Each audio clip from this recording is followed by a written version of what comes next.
So ఇలా ఏ పథకం చూసినా రుణమాఫీ చూస్తే 30 పైసలు అయింది, 60 పైసలు 70 పైసలు ఇంకా కాలేదు.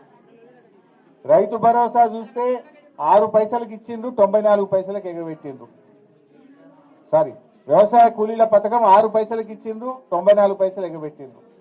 రైతు భరోసా చూస్తే వానకాలం ఎగ్గొట్టిండ్రు, యాసంగికి కూడా 6,000 ఇస్తామంటున్నారు. ఇండ్లు చూస్తే ఇదివరకైతే ఇచ్చింది లేదు, మరి రేపు అసలు లిస్ట్ వస్తే మీరు రంగు బయట పడుతుంది. పేదలకు అర్హులకు ఇవ్వాలి తప్ప ఇన్ఛార్జ్ మినిస్టర్ పేరిట మీరు కాంగ్రెస్ కార్యకర్తలకు కట్టబెట్టే ప్రయత్నం చేస్తే ప్రజల తిరుగుబాటు తప్పదని చెప్పి ఉన్న వాళ్ళకి ఇస్తే అనర్హులకు ఇస్తే ప్రజా తిరుగుబాటు తప్పదని కూడా మేము హెచ్చరిస్తా ఉన్నాం. అదేవిధంగా రేషన్ కార్డులు కూడా వెంటనే ఇన్కమ్ లిమిట్లను పెంచి పట్టణ ప్రాంతాల్లో గ్రామీణ ప్రాంతాల్లో ఆనాడు కేసీఆర్ గారు పెంచారు, ఇప్పుడు మీరు కూడా పెంచి అర్హులందరికీ కూడా రేషన్ కార్డులు ఇవ్వాలని కూడా కోరుతా ఉన్నాం. ఇలా ప్రోటోకాల్ కూడా పాటించడం లేదు. కాంగ్రెస్ పార్టీ ఎమ్మెల్యేలు ఉన్న కాడనేమో ప్రజాపాలనలో ఎమ్మెల్యే ఫోటో పెడుతుండ్రు, బీఆర్ఎస్ పార్టీ ఎమ్మెల్యేలు ఉంటే ఎమ్మెల్యే ఫోటో పెట్టలేరు మీరు. ఇదేం పద్ధతి? ఇదే జిల్లాలో వేరే దగ్గర మనం చూస్తే కాంగ్రెస్ ఎమ్మెల్యే ఉన్న కాడ బెజ్జంకిలో ఫోటో పెడుతున్నారు, నారాయణఖేడ్లో ఫోటో పెడుతున్నారు. మరి బీఆర్ఎస్ ఎమ్మెల్యేల దగ్గర ఎందుకు పెట్టారు? ప్రోటోకాల్ అనేది అందరికీ సమానంగా ఉండాలి, ఎమ్మెల్యే అయినా ఎంపీ అయినా.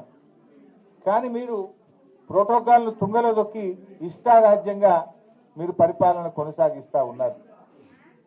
ఏడాదిలోనే తీవ్రమైన ప్రజా వ్యతిరేకత ఎదుర్కొంటున్నారు. ఇవాళ ఏ ఊర్లో పోయినా గ్రామ సభల్లో తిరుగుబాట్లు జరుగుతూ ఉన్నాయి. ప్రజలు పాపం అధికారులను నిలదీస్తా ఉన్నారు. మీ తప్పులకు అధికారులు బలి అవుతా ఉన్నారు. మేము అదే విధంగా ఇలా గ్రామ సభలో కొంతమంది మా చెల్లెళ్ళు అడిగారు, మాకు మహాలక్ష్మి ఎప్పుడు ఇస్తారు సార్, 2500 ఇస్తానని రేవంత్ రెడ్డి అని మా చెల్లెళ్ళు అడుగుతా ఉన్నారు. నువ్వు ఆ రోజు ఏమన్నావు? ప్రతి మహిళకు నెలకు 2500 రూపాయలు ఇస్తా అన్నావు, ఏమైంది అని అడుగుతా ఉన్నావు. 13 నెలలు అయింది, ప్రతి మహిళకు 30,000 రూపాయలు బాకీ పడ్డావు. నువ్వు మహాలక్ష్మి కింద నెలకు 30,000 బాకీ పడ్డావు. ఆడ జార్ఖండ్ లో కొత్తగా ఏర్పడ్డ ప్రభుత్వం సోరెన్ గారు, హేమంత్ సోరెన్ గారు గెలిచిన మొదటి నెల నుంచే మహిళలకి చెప్పిన మాట ప్రకారంగా 2500 ఇస్తున్నాడు ఆయన. జార్ఖండ్ రాష్ట్రంలో హేమంత్ సోరెన్ ముఖ్యమంత్రి గారు గెలవంగానే చెప్పిన మాట ప్రకారంగా నెలకు 2500 మహిళలకు ఇస్తున్నాడు. నువ్వు 13 నెలల ఇంకెప్పుడు ఇస్తావు మహిళలకు మహాలక్ష్మి? ఇంకెప్పుడు ఇస్తావు 2500 మహిళలకు అని నేను అడుగుతా ఉన్నా. 13 నెలలు ఇలా 30,000 బాకీ పడ్డావు, ప్రతి అక్కకు చెల్లెకు 30,000 బాకీ పడ్డావు రేవంత్ రెడ్డి నువ్వు. అదేవిధంగా ఇవాళ ఒక పెద్ద మనిషి అడిగింది నన్ను, 4,000 పింఛన్ అన్నాడు సార్, ఎప్పుడు ఇస్తారు అని అడుగుతున్నారు. ముసలోళ్ళ కేసీఆర్ 200 ఉంటే 2,000 చేస్తా అన్నాడు, చేసిండు. నువ్వు 4,000 చేస్తా అన్నావు, ఎప్పుడు ఇస్తావు 4,000?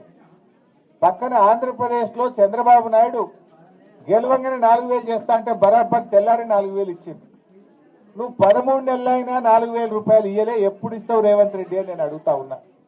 అంటే అవ్వ తాతల్ని మోసం చేసినావు, అక్క చెల్లెల్ని మోసం చేసినావు, పెళ్లి చేసుకునే పిల్లలకు తులం బంగారం ఇస్తాను మోసం చేసినావు. ఇప్పటికైనా కళ్ళు తెరిచి పేదలకు మేలు చేయాలని, రుణమాఫీ వెంటనే అందరికీ పూర్తి చేయాలని, రైతు భరోసా వానకాలం యాసంగి కలిపి 15,000 రూపాయలు ఇవ్వాలని, వ్యవసాయ కూలీలకు ఉపాధి హామీ కార్డుతో నిమిత్తం లేకుండా కూలీలందరికీ ఇందిరమ్మ ఆత్మీయ భరోసా పథకాన్ని వర్తింప చేయాలని, రేషన్ కార్డులకు లిమిట్లు పెంచి గ్రామీణ ప్రాంతంలో పట్టణ ప్రాంతంలో ఇన్కమ్ లిమిట్ పెంచి అర్హులందరికీ రేషన్ కార్డులు అందించాలని, ఎస్సీ ఎస్టీలకు గృహ నిర్మాణ పథకంలో కాంగ్రెస్ పార్టీ మేనిఫెస్టోలో చెప్పిన ప్రకారంగా 6 లక్షలు ఇవ్వాలని చెప్పి మేము డిమాండ్ చేస్తున్నాం.